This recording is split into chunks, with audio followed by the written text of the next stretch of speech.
Hey guys, it's Mike Goldstein with Kitchen Remodeling SEO.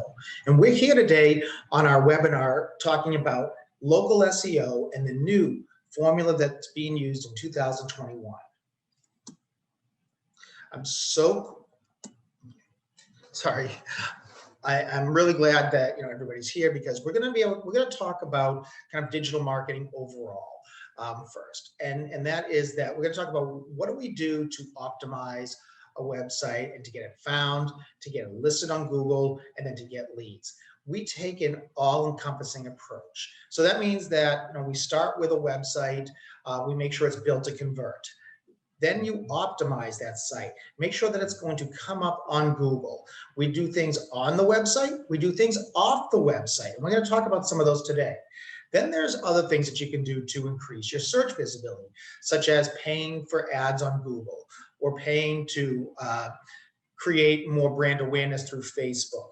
You can retarget people who have already come to your website with those paid ads. You can use online directories like Houzz, like Yelp, like Angie's List. We can do all kinds of video production and put things out on YouTube, Instagram, Facebook.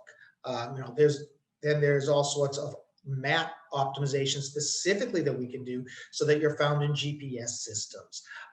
There is all sorts of press release and link building and all that. So, as you can see, there's a whole lot that goes into promoting a website through digital marketing. In this webinar, though, what we're going to do is we're really going to focus specifically on local SEO and what you need to do to get your kitchen remodeling or your home improvement or your basement remodeling company found in the local 3-pack, found in GMB, and found in the organic listings. So before we start, just a couple things. Please turn all your cell phones off, guys. Please turn off any social media that you have. Turn off your Facebook. If you are a home service business owner, if you're a kitchen remodeler, if you're an electrician, a plumber, whatnot, the next 45 minutes or so could really be enlightening for you. You can learn some techniques and tips and strategies that you will be able to use in your business, on your own, that you can take and you can increase your online visibility. You can increase the amount of towns and the different places that you will come up in Google Maps, and you will be able to generate more calls, more leads, and also position yourself, with the target market that you want, so that you're not going to be in a situation where you're just getting tire kickers, but you want to get qualified leads.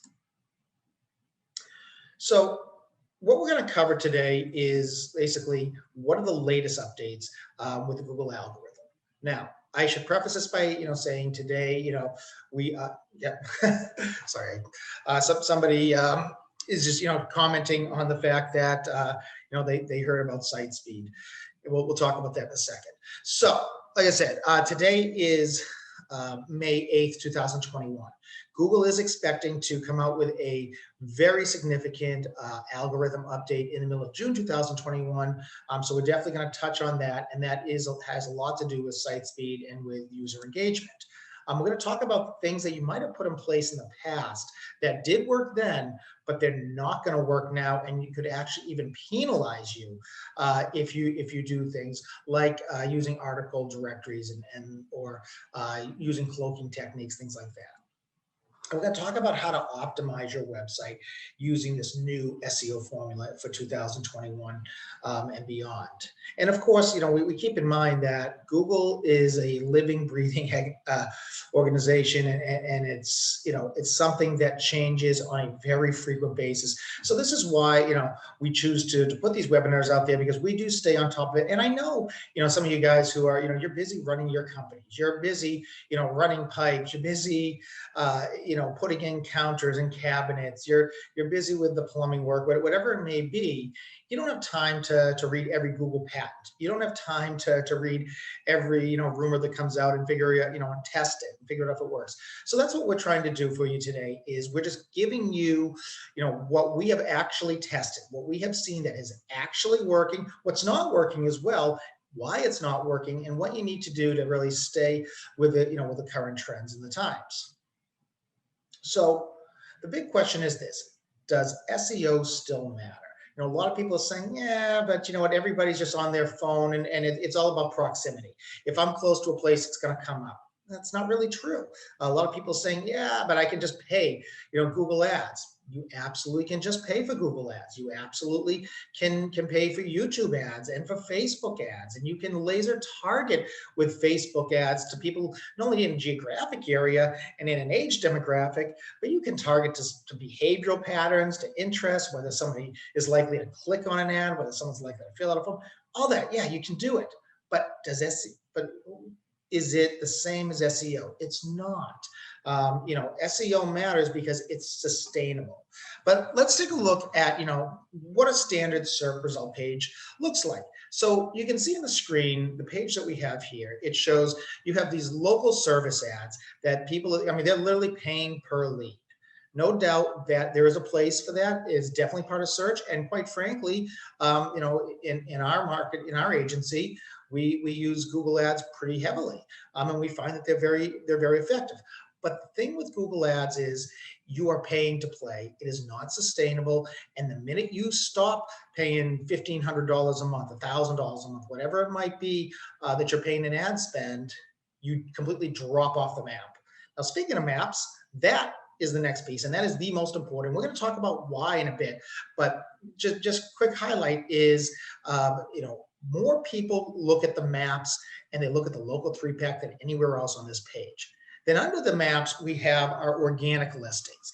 And those are the sustainable listings that you want to get in that top 3, top 4 position, because once people go beyond that, you see a massive drop in engagement, a massive drop in CTR, in the click-through rate. So why is it so important to be either in the organic or in the map pack? 71% of clicks on, you know, in the home service industry go to either the top 3 organic or the top 3 on the map pack. That means 29% of people never go below these 2. Now, that doesn't take into account the people who are using Google Ads, and I can tell you it's not a huge portion who uses ads, but it's a volume game, right? You know, if you show your ad to, you know, 10,000 people, and if you get you know, if you get 3% of those people, well, now you still got 300 people, right? So yes, SEO still matters, and it matters quite a bit. 71% it matters. So let's take a look now, talk about the local 3-pack. So in order to get in the local 3-pack, you first have to have a Google My Business page, right? So Google My Business is basically what the information that populates on that map.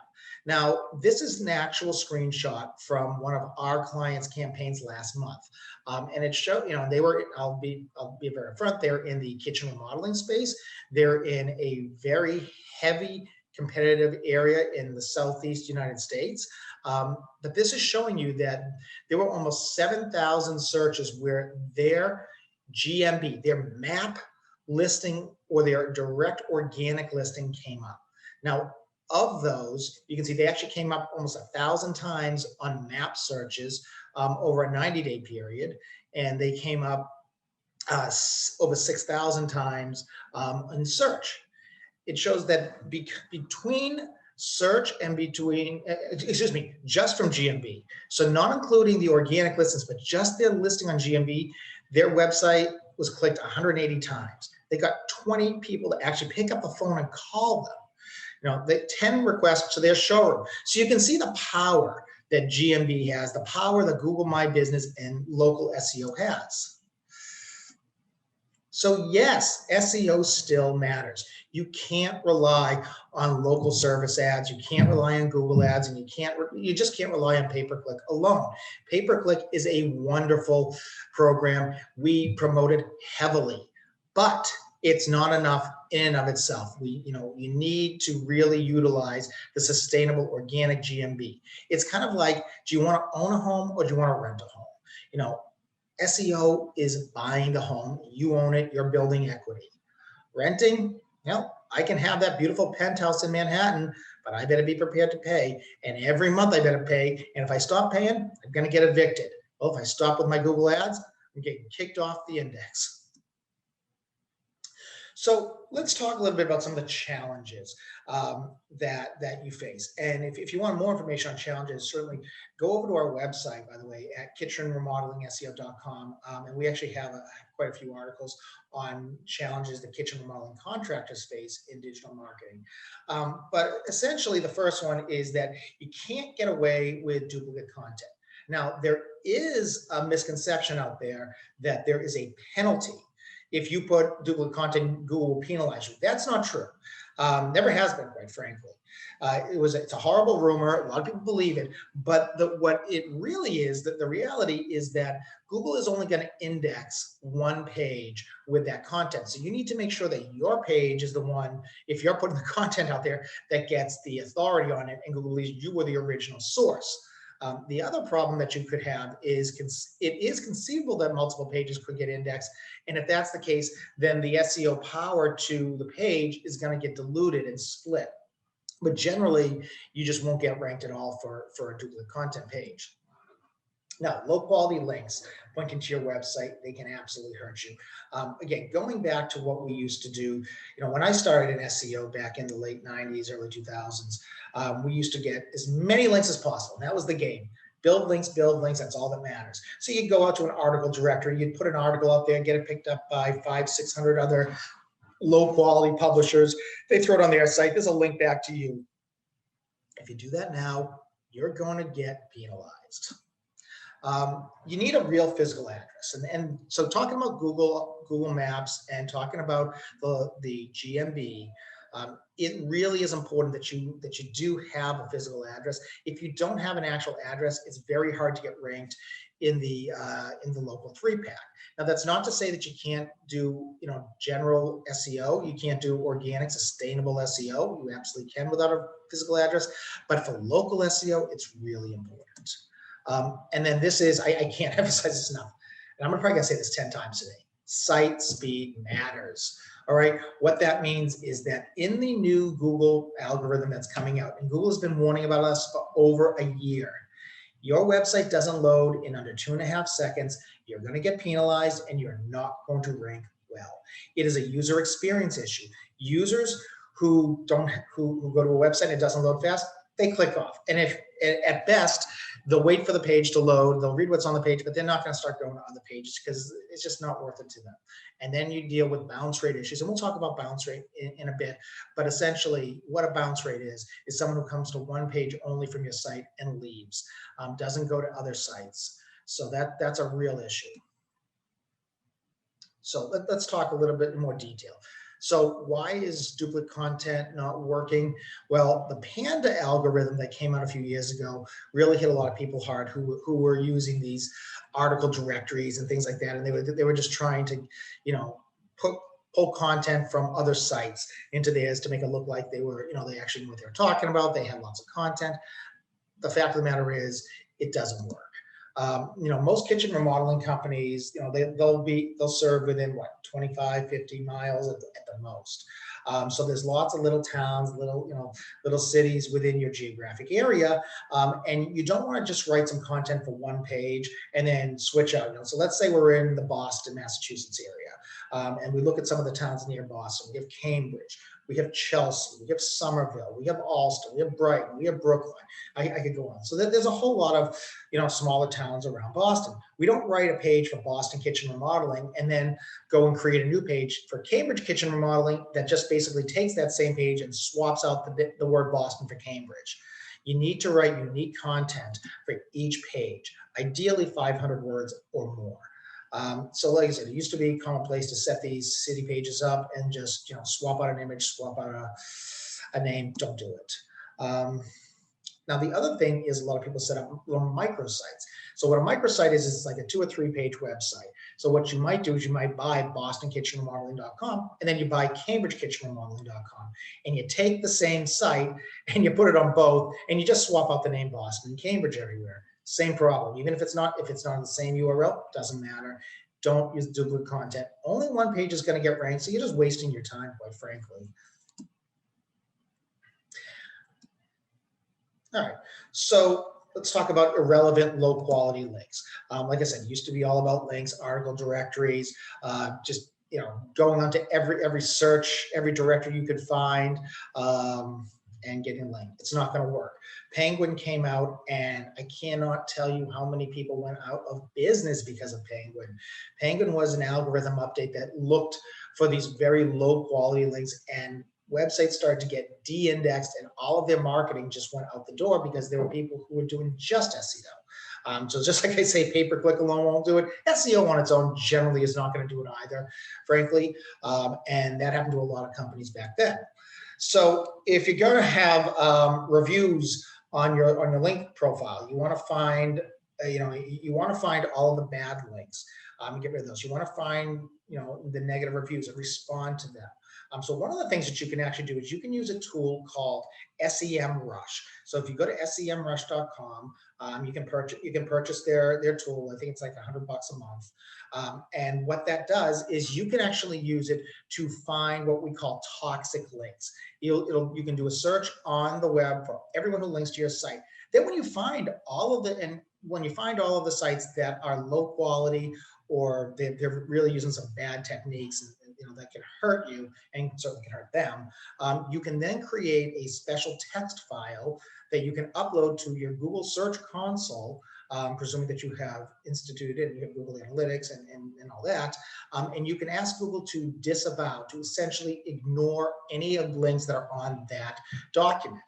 Usually takes about 48 to 72 hours for Google to accept it, and then they'll start to disavow those links. And you will see very quickly that even though your backlink profile will decrease, the quality of links will increase, and you will see a ranking improvement pretty quickly.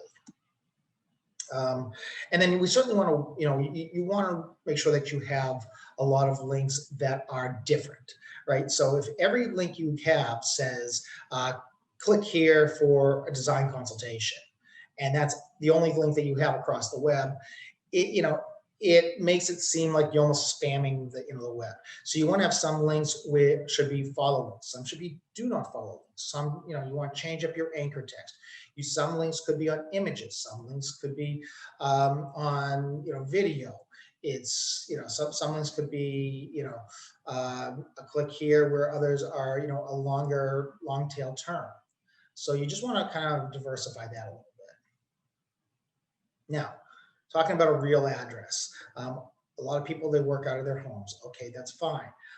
But Google had a huge algorithm update called Pigeon, where it was looking for people who were not putting their address on their website, and they were not putting their address in their Google My Business profile, and they took a huge ranking hit. And quite frankly, it is nearly impossible to show up in Google Maps in the local 3-pack if you don't have some sort of address. Now, that address could be your home. That address could be a Regis Center or one of the shared office spaces, not UPS stores, not PO boxes, actual shared office spaces. But the thing that you can do is you don't have to make it public on your Google My Business. You can select a service area business, and then your map will just show kind of like a circle around the area. But the primary address in local listings, it's really important that at least it's out there. On your website. Even if you don't put the address directly on your site, although you should, you can embed your Google My Business map into your site, which will have the service area. You can put in your XML local schema the address, even if it is your home. That's something that Google will see in the schema, but the user will not see unless they really dig into your code. So, like I said, people who are using fake addresses, that's a problem too. Don't create addresses at all your friends' homes, get the postcard, and then think that you're going to rank there, because it's just not going to happen. And Google can pick that stuff up. It's pretty easy to determine. UPS stores, mailbox, etc. Virtual offices. Google, again, they know it. I can tell you that we had a client a few months back who was using a virtual office. Google figured it out, and their Google My Business listing was actually suspended because of it. And we had to show that even though it was a virtual office, there is an actual office space that the client does have the right to go in and use, and there is a conference room they rent from when they need to have meetings, and we were able to get it reinstated. But that's a battle that you don't want to have. Again, working from home, Having the address hidden in your Google My Business profile is not the way to go. Rather, working from home and selecting a service area so that the business address isn't published, but rather the service area is published. All right, so now the fourth thing, like I said, and the big one, site speed. It matters, all right? If you do not rank, or excuse me, if your site does not load in 2.5 seconds or more, that means fully interactive, not just top of the fold, but everything loads, people can use your site in under 2.5 seconds, you are going to get a penalty, and your rank's going to be decreased. Now, mobile and desktop, also something you need to consider, is there's a lot of free plugins out there for WordPress to optimize your site speed. And most of them do a pretty good job on desktop. But the thing is, they don't do a great job on mobile. One of the things you might want to consider for mobile is implementing Google's AMP protocol, which is their advanced mobile pages. And with WordPress, it's almost automatic if you just use a plugin. So I would highly recommend that, because Google has said to us countless times that they are mobile first. So you want to check on, obviously, the Google Page Speed Insights. They have their own tool. Go to Google, just put Page Insights in there, and you can use the tool. And it'll tell you, what your speed is. It'll tell you what you can do. It might give you some suggestions, like enabling gzip. It may tell you to minimize or to minify your JavaScript and your CSS files. It might actually even say, hey, you have some images that you're uploading that are way too big, but you're not serving them that big. They're only, maybe they're, 15 by 15 pixel, headshots, and you've got them uploaded as 1500 by 1500. And it'll even suggest, what size you should have your images. So, it's like I said, site speed's big. Also, just so there is another site you can use out there called gtmetrics.com, metrix.com.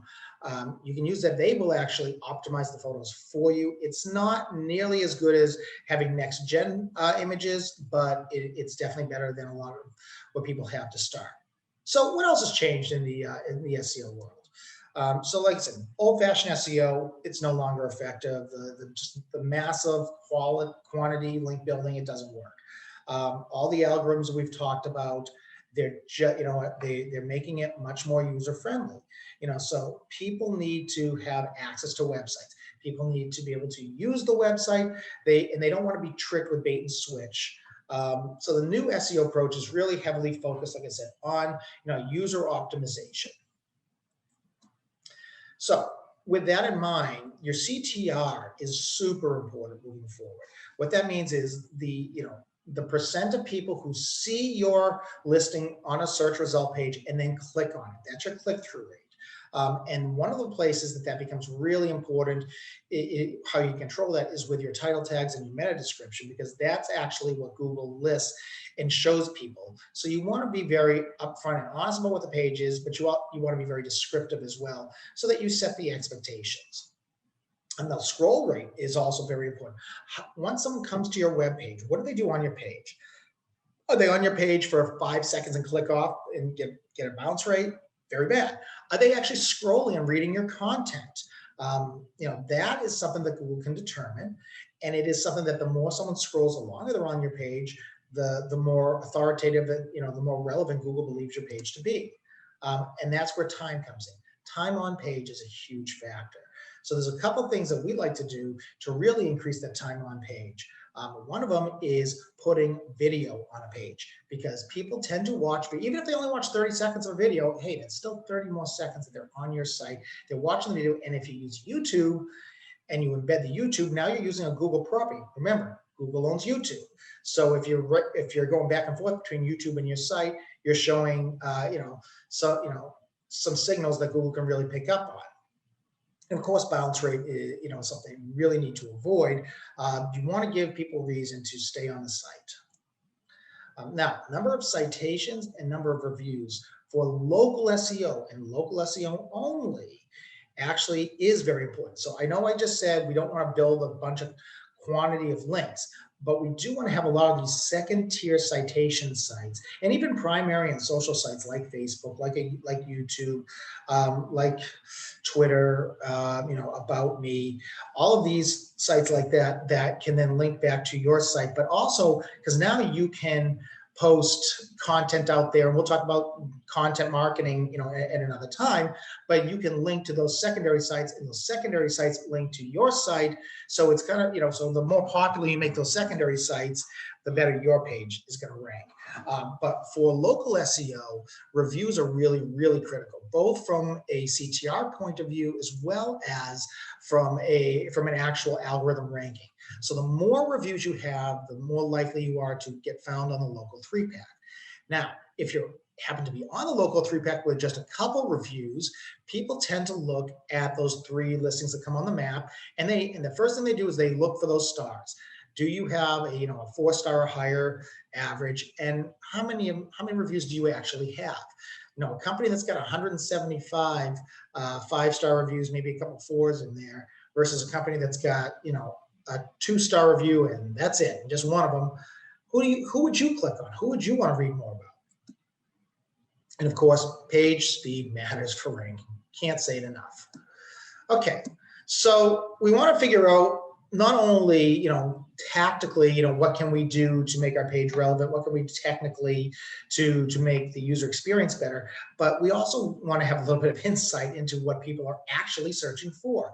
So we need to have keywords that are really on point, right? You need to know what people are looking for. You want to know how many times they're searching. So there's a lot of tools out there that can do that. SEMrush, which I talked about before, it's about $100 a month. SpyFu, it's about $40 a month.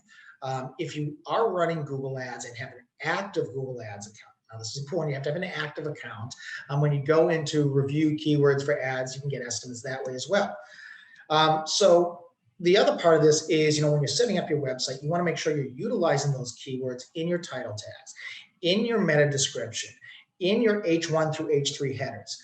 When you have a header with a keyword, try and use that same keyword and other natural language that's similar to that keyword, other synonyms within the content in that directly below the heading. You also, you want to optimize your website for the user experience with those keywords. So you don't want to, you don't want to just stuff keywords in there, right? You want the content to flow naturally.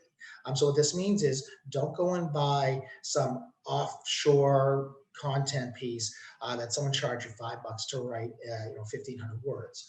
Make sure that it is written well, because people are going to read what you have to write. I mean, a lot of people come to our website, and they say, well, geez, your message spoke to me.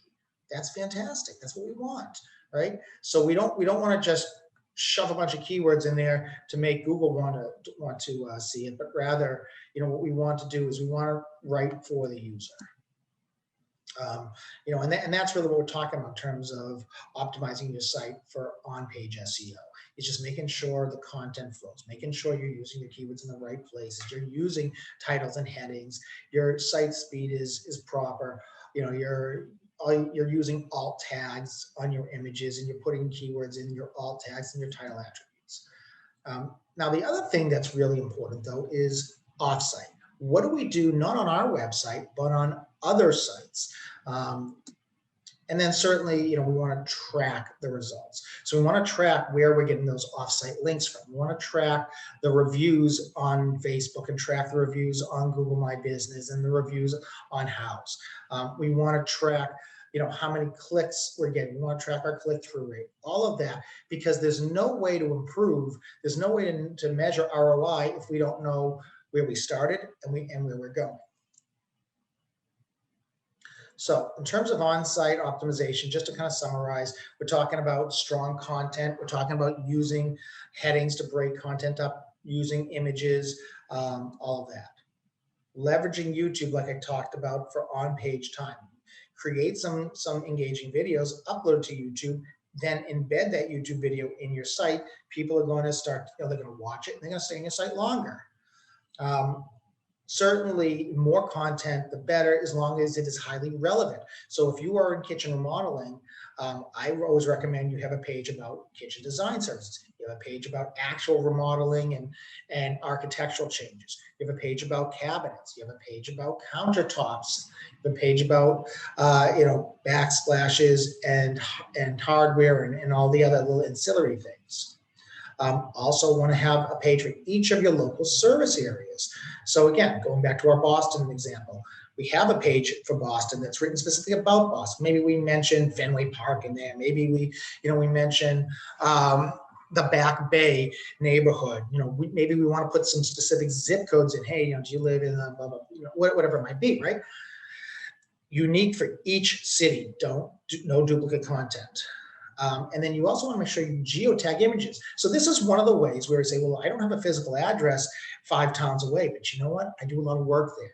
So how about if I'm doing kitchen remodeling, I take some before and after photos, I put those into a little slideshow, and I geotag the zip code and the latitude and longitude in the metadata of the image, so I can send those signals directly to GMB. Oh, and by the way, how about we create a GMB post and we upload the image directly to Google with the lat and longitude embedded directly in the image. Oh, and how about the image title has the zip code in it, right? So now you can see we're taking all of these local signals, those geo-relevant signals, and sending them over to Google so that they think that we're important for those towns. Unique content in every page, again, no dupes. And then blogs. Blogging is really important. And this is kind of one of those on-page, off-page things. So the first thing we want to do is we want to make sure that you always get your content indexed on your site. So you write a blog post, get it on your site, right? Make sure that Google is picking it up. Then once you do that, what you can do is you can go out to other sources and say, hey, I have this great piece of content. Would you like to post it? Would you like to put a link to it, so that your readers can see what we have? Or even better, use it as a press release. Write it first, put it on your site, and then submit it as a press release through major media, TV, radio station, newspaper sites, who may want to just take that and then they can incorporate the link. And then when they are linking, we don't want to link directly to our website always. Sometimes it's better to link to our Google My Business profile. Sometimes it's better to embed a GMB map into your press release. Things like that can make a big, big difference in terms of where you rank on the local 3-pack.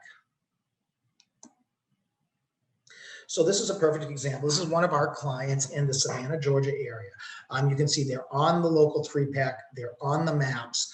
And one of the things that's really important also to know, this is kind of one of those misconceptions a lot of people have, is I got to be number one. Got to be number one on the map. No, you don't. You need to be number 1, 2, or 3, because 71% of people go either to the maps or the top 3. 67% of people only go to the GMB, to the local 3-pack. So what they're going to do is they're going to look at these 3, and now they're going to say, okay, Savannah Kitchen Remodeling, they don't have any reviews. Are these guys even for real? So now we only have to worry about 2 and 3: Coastal Bath Kitchen, Kitchen Design Solutions. And then we're looking at a 4.3 rating versus a 5 rating. Well, Kitchen Design Solutions looks like they do really good work. They both have mediocre amount of reviews. Both of these companies probably could use more reviews. So that's kind of how that all works. So let's talk a little bit more in detail about off-page SEO, what we do outside of our website. The most important thing that you can do is you've got to optimize your Google My Business page, your Google My Business profile. It's really, really simple. You go into Google, you set it up. They mail you a postcard. You get the postcard in the mail. It has a code. You go back into your account, put in those the 6-digit code, and you've claimed it. So now nobody else can use and claim that they are you and try and spam you or try and hurt you by putting the wrong things out there. You want to get a good amount of relevant citations. So it's important to get a lot of citations, but it's important to get a lot of the right kind of citations. Okay, so we don't want to get citations from, for example, a technology-based directory if we're selling cabinet refacing. Same reason that McDonald's, well, same reason that a local restaurant might not want to have anything on, get your remodeling site. So those are really important. Link building, press releases, Google My Business. Now, the thing about blogs is that they don't work fantastic in and of themselves. So you've got to do more. You got to start looking at the at the EAT approach. And what that means is expertise, authority, and trust. So the expertise part, you've got to show that you know what you're talking about. Use good content. Don't hire the offshore $5 content writer. Get somebody who knows what they're talking about to write it. Make sure they have a significant knowledge in the subject matter and that they know how to write. Authority, you want to make sure that your site looks important to Google. So one of the best ways to do this is we submit it to NBC, to ABC, to Fox News affiliates, and see if we can get them to send us a link back saying that, hey, yeah, these guys are actually relevant from very high authority sites. Talk to people in universities, even at like a local trade school. If you can get a link from a .edu, that is the best link you can get. And then trust, of course. How many people trust the site? How many people, how many reviews do you have? That's really, really critical. And then links, of course, do count for trust. If you're getting links from directories, it's really not the same as getting a link from, somebody on their personal blog. So, like I said, there's a lot of pieces to the EAT method, but really, as long as you follow that method, as long as you're showing expertise, as long as you're getting authoritative links to come to you and you're getting people to trust you, then Google's going to pick up on that and you're going to start to see an improvement in ranking. So now let's talk about some special local SEO factors. Like we've talked about, Google uses a lot of different algorithms for different things. So they have different ranking factors for local SEO than they do for national, for e-commerce. The first one, if a local, is proximity. How close are you to is the searcher to your location? That's something you just can't control, but it is a huge factor. So keep that in mind. Relevance. Are you sending signals that you have the content that is answering a question? One of the best ways to do that is to write headings with questions. And then finally, we have prominence. How important are you? How many, using the EAT method, how many people are linking to you? How many authoritative sources are linking to you? That is something that we can control. So, in summary, proximity, we have no control over. Relevance, we've got a ton of control over because we control the quality. Prominence, it takes a lot of work, but you can control it. So here's an example of a piece of content that we wrote for one of our clients, and we went off to a local Fox affiliate in a small Texas town. So you can see is we actually got them to put our blog post on their website with a link talking specifically about the subject matter content, and that link goes to our client's Google My Business map listing. Then we have another link in the page that goes directly to their website. So we're now showing Fox is a pretty authoritative source, right? And they're linking to us. And these are the results that happen just in terms of the, of our keyword rankings. We were able to get 352 different terms ranking in the top 100 of Google that weren't ranking before. And of those that were in the top 100, we got 151 different keywords we got 151 ranking point improvements, meaning that if we were ranking number 10 and now we're ranking number 3, that's 7 points, right? So to summarize, we've got a couple things we need to take care of. We have on page, where we're talking about just basic technical SEO stuff. We have our GMB, our Google My Business. We've got to make sure we claim it. We've got to make sure we optimize it, make sure that we get citations to it. Maybe you might want to think about using some of the data aggregators. There are also some services out there like Yext, like Bright Local, that can help you get that for a fee. Now be careful with Yext, because Yext, as soon as you stop paying them, all of your citations disappear. Now there's ongoing content development. Keeping content coming, new, fresh content in terms of blog posts, maybe geo articles, and then signals. We want to leverage the signals from that new content by sending them off to PR distribution networks, or contacting local bloggers, or contacting influencers and seeing if we can get them to link to us, or even link back to our GMB, to our Google My Business listing. Embed your GMB map in all your content. It's sending those local signals. All right, so kind of in summary, we want to, like I said, with our website, write it to convert. Make sure you're using your keywords. Make sure you're putting geo modifiers in those keywords. Get those town names in, get those zip codes in, get them in the title tags, in the meta tags, in the headings. Unique content, no duplicates. Don't write one page and then just tweak it. You want to write a unique page for everything that you want to rank for. You want to incorporate multimedia best you can, especially YouTube video. All right. So what are the key takeaways that you had from it? There's a lot of stuff that we have talked about that comes into play in terms of link building, in terms of content development, in terms of just making sure the technical SEO is important. What are the things that you could do on your own? Most of this you probably could do on your own. It does take a lot of time. It does take a lot of effort. So if you'd like to get help with this, certainly, give us a shout out. You can always give us a call, shoot us an email. I mean, if you have just a question, I'm always happy to, talk about local SEO with people and give you some tips and tricks that you might be able to implement on your own. However, if you really, you're concentrating on running your business, you're concentrating on making money. What you might want is someone to come in here and really just take over the lead generation for you. So if that's the case, give us a call at 339-645-9461. Check us out online at kitchenremodelingseo.com. Comment below, in this video here, and we can set up a strategy session totally free. We'll do a full SEO review. We're going to do an analysis of your online visibility, where you're showing up in Google, in Bing, where you're showing up in social media. We'll take a look at the towns that you're in. We'll actually even create for you a customized keyword list, so you know what terms you really should be going after, rather than just what you think people might be searching for.